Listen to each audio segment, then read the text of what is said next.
উজ্জ্বল ওর গভীর শান্ত চোখ দুটো মেয়েটাকে মুখবিবর নামিয়ে অস্বস্তিতে গলা খাকিয়ে দেয়। এ ধরনের পরিস্থিতিতে সে কখনোই পড়েনি। ভীষণ বিব্রতকর মুহূর্ত। শুধু নিজের স্বচ্ছতা প্রমাণের নিমিত্তে শ্বাস ফেলে ভারিক্ত স্বরে বলল, দুঃখিত, বিষয়টি আপনি 6 দেখলেও ওটা আসলে আমার দিক থেকে 9। একটু ঘুরে দাঁড়ালে বুঝতে পারবেন। তবে মনে হয় না আপনি আমার কথা বিশ্বাস করার পরিস্থিতিতে আছেন।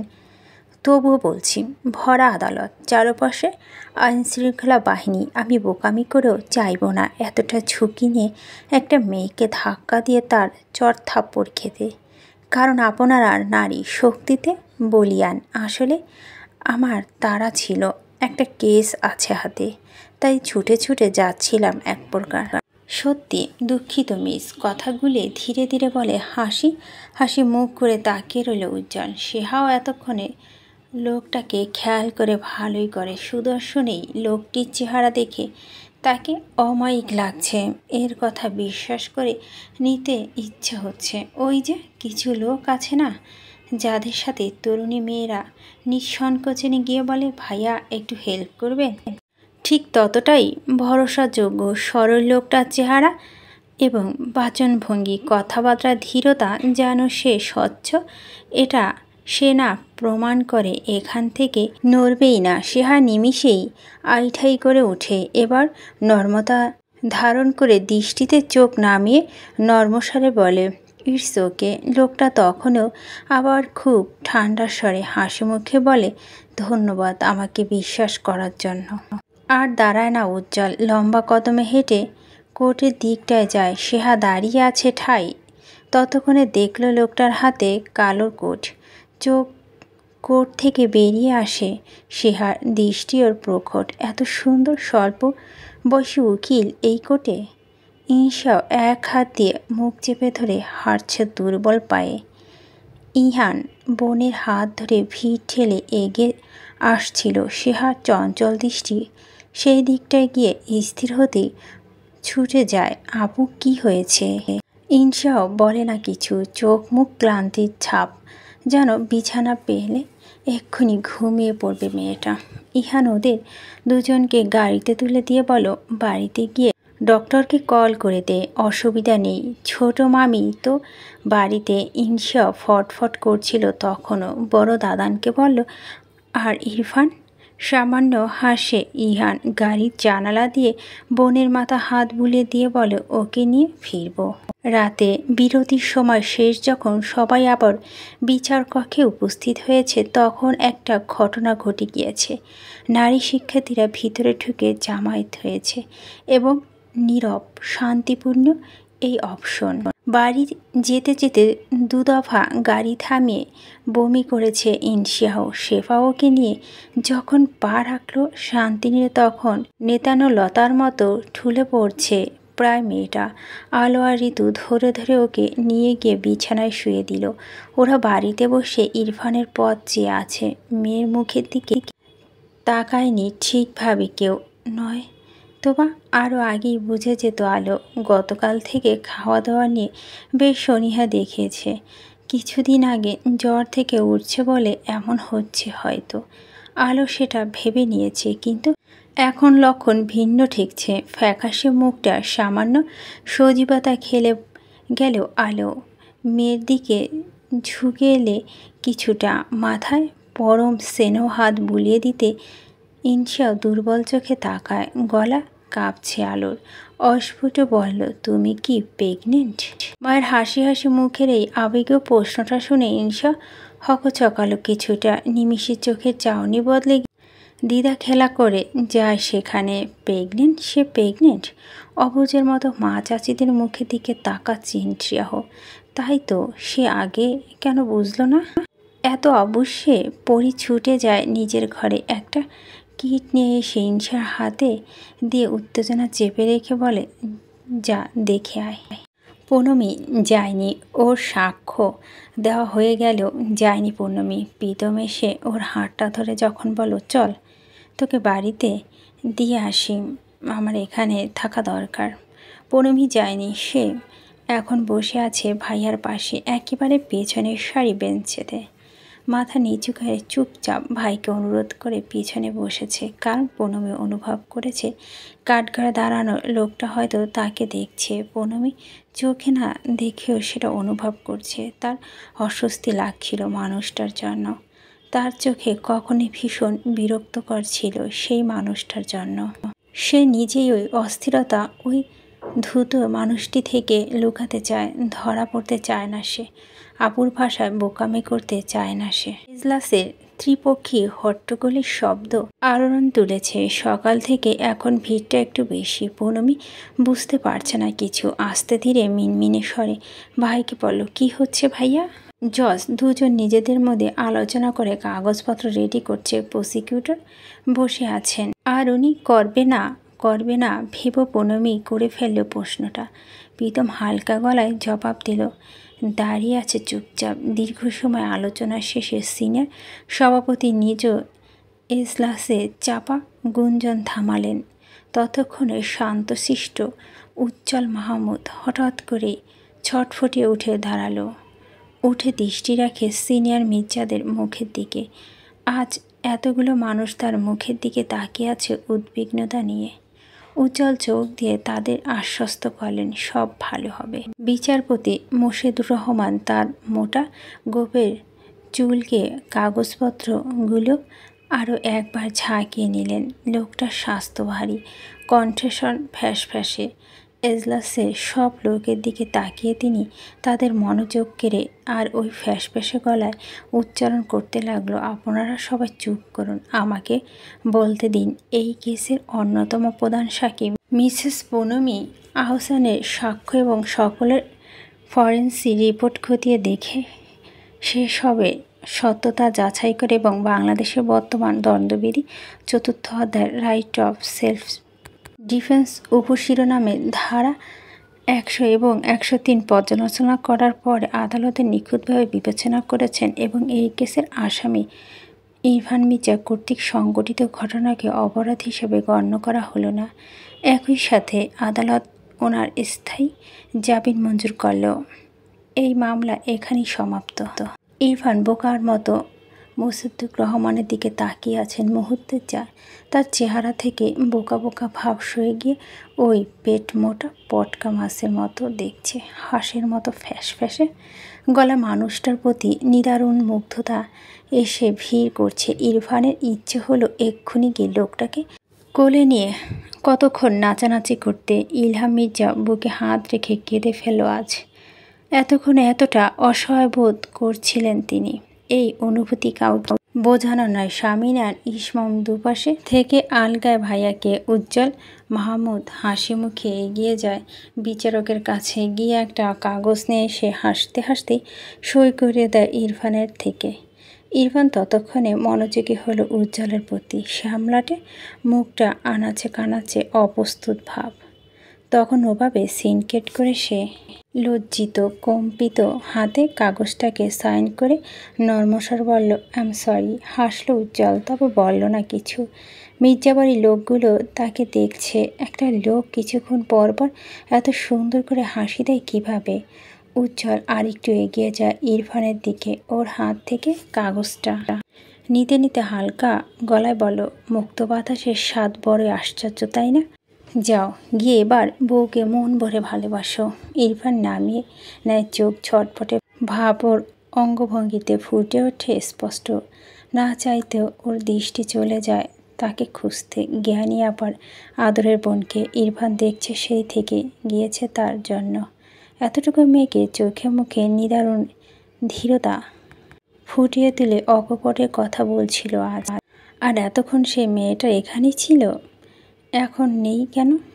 চঞ্চল দৃষ্টি কক্ষে আনাচে কানাচে। ওর বুকের মধ্যে কেমন ছটফট অনুভূতি। এখানেই তো ছিল মেয়েটা, এখন তবে নেই কেন?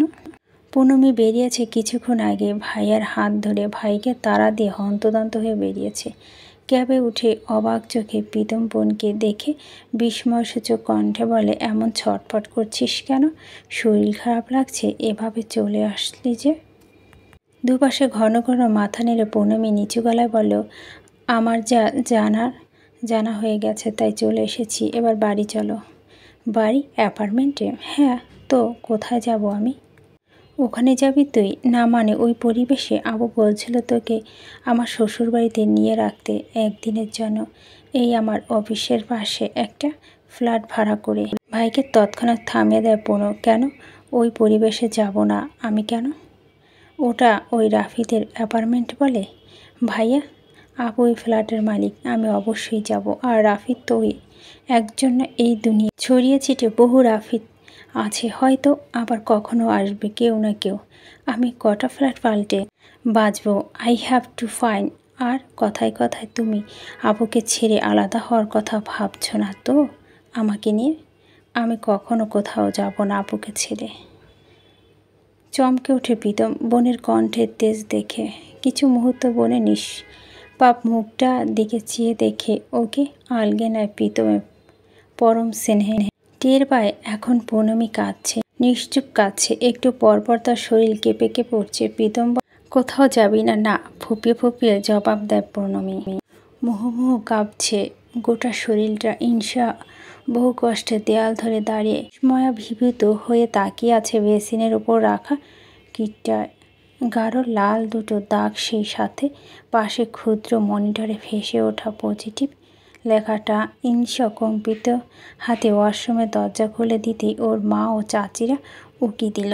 মেয়ের রক্তশূন্যতা মুখটা দেখে আলো ওকে টেনে বাইরে আনতে মায়ের জড়িয়ে ধরে ঝরঝর করে কেঁদে উঠল ঈর্ষাও। আলো ঘাবড়ায়, কাঁপা স্বরে বলে, নেগেটিভ এসেছে? তোমার কি প্ল্যান করেছিলে? মন খারাপ করো না, আল্লাহ ইচ্ছেতে হয় এসব। বিয়ে হয়েছে মাত্র কয়েকদিন। পরি ওয়াশরুমে ঢুকে কিটটা দেখে উত্তেজিত হয়ে বলে, ও ভাবি পজিটিভই তো। আলো চোখ বড় বড় করে মেয়েকে দেখে মেয়ের কান্না মৃদু ধমকে বলে, বোকা মেয়ে, কাঁদছিস কেন তবে? চাসনি তুই? খুশি নোস? দুর্বল ভঙ্গিতে দুপাশে মাথা ঝাঁকায় ঈর্ষা। হাঁপাতে হাঁপাতে বলে, আমি খুশি, আমি ভীষণ খুশি, কিন্তু আমি বুঝতে পারছি না আমি কাঁদছি কেন। আমি কি পাগল হলাম? মাম্মা এই বিষাদের মুহূর্তেও এত বড় মেয়ে অবুঝপানা দেখে হাসে আলো। সে বোঝে এসব। প্রথম যখন ঈর্ষাও পেটে এসেছিল তার কি অবস্থা না হয়েছিল। নার্ভাসনেস। মাথা হাত বুলিয়ে দিয়ে বলো, মইনকে কল করব? ওর সাথে কথা বলবি? ও ব্যস্ত মাম্মা। এই খবরটা এখন দিলে ও ছটফট করতে করতে শেষ হয়ে যাবে। কাল আসবে সকাল ছুটি নিয়ে। কাল বলবো, এখন বলা যাবে না, কিছুতেই না। ঠিক সেই মুহূর্তে ওর আরও একটা খুশির সংবাদ পেল। সে আসলো ছুটতে ছুটতে। চোখ কাঁপছে তার, খুশিতে হয়তো কেঁদেই দেবে এমন অবস্থায়। সেই ঋতুকে ধরে লাফাতে লাফাতে শুরু করলো, রাগী মির্জা খালাস পেয়েছে মামি। করিডোর হয়ে পা ছাড়া ভাব নিয়ে হাঁটছে ইরফান, ওর পাশাপাশি ইহান। দু ভাইয়ের কেউ কোনো কথা বলছে না। ওরা এখন কোর্টে উজ্জ্বলের জন্য অপেক্ষা করছে। ইরফান ভালোভাবে ধন্যবাদ বলাটা তার কর্তব্য, তাই শামিনদের 3 ভাইদের জোর করে পাঠিয়ে দিয়ে ওরা 2 ভাই থেকে গিয়েছে। থানা যেতে হয়নি, ওখানে থেকে বেরোতে পারবে না তারা। অন্য এক ক্লায়েন্টের সাথে আলাপ শেষ করে ফুরফুরে মেজাজে উজ্জ্বল এগোচ্ছে ওদের দিকে। মুখটাতে বারে বারে আমায়িক ভাব। ইরফান দাঁড়ায়, চেহারা থেকে অস্বস্তি সরছে না তার। বিনয় স্বরে বলল, থ্যাংক ইউ অ্যান্ড সরি। উজ্জ্বল হাসলো, সত্যি বলছি, রেগে নেই। আচ্ছা, কিভাবে বিশ্বাস করাতে পারি আমি আপনাদের যে আমি রেগে নেই? 1 কাপ চা খেলে মানবেন? উজ্জ্বলে থেকে সংক্রমিত হয়ে ঠোঁটে হাসি ছড়িয়ে পড়ে ইরফানের। মাথা নেড়ে বলে, চলুন। চত্বরের ভিতরে স্টলের সামনে দাঁড়িয়ে চা খাচ্ছে ওরা। আলাপচারিতা এক পর্যায়ে দেখতে পেল বিচারক মুর্শেদুর রহমানের গাড়ি এগিয়ে আসছে। ইরফান ঘাড় বাঁকিয়ে দেখছে যখন গাড়িটা ততক্ষণে বেশ এগিয়ে গিয়েছে সামনে। লুকিং মিউর মুর্শেদুর রহমানের ঘোলা ঘোলা পটকা মাছের মতো মুখটা চোখে পড়তেই পাগলাটে ইরফান চায়ের কাপ হাতে চেঁচায় আনন্দ এবং উত্তেজনা। ও চাচা, জাস্ট লাভ ইউ। সামনে আমার বিয়েতে দাওয়াত দেব আপনাকে, বড় অনুষ্ঠান হবে অবশ্য, যদি তাকে আবারও তুলে আনতে না হয় তো। এতক্ষণে উজ্জ্বল মাহমুদের চেহারা হাসি হাসি ভাব সরে গিয়ে ফ্যাকাশে হলো। সামনে দাঁড়ানো এক ছটফটে 26-এর যুবককে বড়ই দুর্বোধ্য ঠেকল তার। এ তো বদ্ধ উন্মাদ। ইহান চায়ের কাপে ফেলে তরিত চেপে ধরল ভাইয়ের মুখটা। গজরাতে গজরাতে বলল, ভাই থাম। মুক্তি আর সুপ্ত প্রাপ্তির সম্ভাবনা আনন্দে উল্লাসে গোটা সন্ধ্যায় ধুম বৃষ্টি দাদানের সাথে বাইকে করে শহর ঘুরছে ইরফান। আজ ইহান স্বভাব ছেড়ে বেরিয়ে বড্ড উৎফুল্ল। বাড়িতে ফিরল ওরা কাক ভেজা হয়ে। রাতে বাড়ি সকলের লাগাতার কল করে ধরতে পারেনি দু ভাইকে। ছেলের মুখ দেখবে বলে কত যে অপেক্ষা। ঋতু বাড়িতে ঢুকতে জড়িয়ে ধরে হু হু করে কেঁদে ওঠে। মায়ের কান্না বাদ ভাঙছে না কিছু। ইরফান মাকে থামানোর চেষ্টা করল না আজ। মাকে কাঁদতে দিয়ে আশেপাশে তাকায়, দেখতে পায় প্রেরণা বসে আছে সোফাতে, তারই দিকে দৃষ্টি দিয়ে নিরুদ্বেগ ঠান্ডা সরল দৃষ্টি। কিছুক্ষণ আগে এসেছে প্রেরণা ইরফানের সাথে দেখা করবে বলে। তার দেখা দেওয়া উচিত তাই।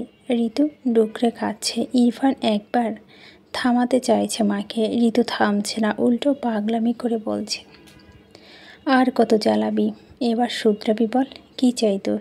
ওই মেয়েকে এনে দেব, কেউ না কেউ আনলে আমি একা গিয়ে এনে দেব, তবে ভালো হয়ে যাবি। আর অঘটন ঘটাবি বল। ওই মেয়েকে পেলেই ঠিক হবি। ইরফান মায়ের বাচ্চামো ধরনের কথা শুনে ম্লান হেসে জ্ঞানী আপার দিকে তাকায়। প্রেরণা চোখে মুখে ছেয়ে গিয়েছে রাজ্যের অস্বস্তি। উঠে দাঁড়িয়ে সামান্য হাসার চেষ্টা করে ইরফানকে বলে, ওয়েলকাম, তোমার সাথে দেখা করতে এসেছি। এতটুকু প্রেরণা মন থেকে বলেছে। তাকে ছিল না আন্তরিকতা আর খামতি। ইরফান জবাবে হাসল মৃদু। ঘুরে ফিরে বাড়ির সকলকে দেখেই চোখ পড়ল ইনশার দিকে। রক্তশূন্য মুখটার দিকে তাকিয়ে এগিয়ে যায় ইরফান। কিরে, মার খেয়েছি বরের হাতে? মুখের কি হাল? ইনশিয়াও ভাইয়ের জড়িয়ে ধরে কাঁদল এবং আরও এক দফা বাড়ির মেয়েদের নাকি কান্নার গোমট হলো বসার ঘরে। রাতে ওরা খেতে বসেছে যখন ঈশিয়া সেহা বসেছে দু ভাইয়ের সাথে, ইনু এসেছে। আবারও 5 ভাই বোন হাসাহাসি করে যখন খাচ্ছিল, বড়রা প্রফুল্ল চিত্রে রাতের খবর দেখছিল। এদিকে আলো উসখুস করছে খুশিতে আত্মহারা সে। ভিতরে ভিতরে মেয়ের খবরটা এখন দেবে সবাইকে, সে নিয়ে তার বড় উৎকণ্ঠা। ইসি মানা করে দিয়েছে তাদের, আগে মঈন জানবে তারপর বাকিরা, তাই কিছু বলতে পারছিল না সে। এরই মাঝে খেতে খেতে মাছের ঘ্রাণে ফের সব কিছু পেটের ভেতর উল্টে আসে। ইনশিয়ার টেবিল ছেড়ে দৌড়ে ছুটে যায় বেসিনে, হর করে বমি করে দেয়। উদ্বিগ্নতা নিয়ে বাকিটাও ছোট ওর পিছু পিছু। মুখে পানি ঝামটা দিয়ে ইনশিয়া ঘুরে তাকাতেই ধাক্কা খেল। তার বাবা চাচা ভাইয়েরা উৎকণ্ঠা নিয়ে দাঁড়িয়ে আছে তারই দিকে চেয়ে। ইরফান মুখ হা হয়ে আছে। কি? ইনশা লজ্জা আর সংকোচ লুকায় ভুরু কুচকে বলে, কি উল্টি করছিস কেন? পেটে অসুখ নাকি তোর? ইনশা কিছু না বলে মাথা নিচু করে দোতলায় ওঠে। স্বামী অনিমেষে চেয়ে আছে মেয়ের প্রস্থানের দিকে। সারাদিনে মেয়েটা খবরটা নেয়নি সে। এতক্ষণে খেয়াল হতেই সে তাকায় আলোর মুখের দিকে। আলো আর লুকাতে পারল না কিছু, চোখ নামিয়ে নেয় লজ্জা। সে নানি হবে তাই। স্বামীর মুখটা থমথমে, মানে সত্যি বিস্ময়াভিভূত হয়ে স্ত্রীর মুখের দিকে তাকিয়ে থাকে নিশ্চুপ। বুকে অদ্ভুত রকম আবেগ এসে আইঠাই করছে। ওই অতটুকু মেয়ে, খামখেয়ালি তার জেদি মেয়েটা তার মা হবে? কি আশ্চর্য, কি আশ্চর্য! শুধু স্বামীনের থেকেই নয়, আলো পারল না কারো চোখ এড়াতে। ঝক্কির দিনে শেষটা এসে এই বিস্ময়কর শুভ সংবাদের ধাক্কা সামলাতে ব্যস্ত সবাই। কথা বলবে কি? ইনশাও চাচা ভাইদের মুখটাও ঠিক থমথমে স্বামীনের মতো। নীরবতা ভাঙল ইহান। বোকা বোকা মুখ করে বড় মায়ের দিকে তাকিয়ে বলে উঠল, আমার কি করা উচিত? বড় মা, মিষ্টি আনা উচিত? হাসছে মেয়েগুলো খিলখিল করে। ইরফান আর দাঁড়ানো না, চঞ্চল পায়ে দৌড়াতে দৌড়াতে দোতলায় উঠল। ততক্ষণে ঈশিত লাফিয়েছে। সে বুঝতে মাম্মা আর চেপে রাখতে পারবে না খবরটা। তাই দরজা করাঘাত করে উঠল ইরফান। উচ্ছ্বাসিত কণ্ঠে চেঁচালো, এই ঈশি, ছোট ভাই দরজা খোল। ও পাশে মুখ চেপে হাসছে ঈশা। ইরফান বলতে থাকে, আরে বের হ, তোকে একটু দেখি। মাই গড, করছিসটা কি তুই? হাসতে হাসতেই চেতে ওঠে ঈশা। যা ফাজিল এখান থেকে, বিছানার উপর সারাদিন অযত্নে ফোনটা তখন বেজে ওঠে। অনুভূতি সামলে ঈশা কাপা হাতে তুলে নেয় ফোনটা। জল জল স্ক্রিনে লেখা ফরাজ।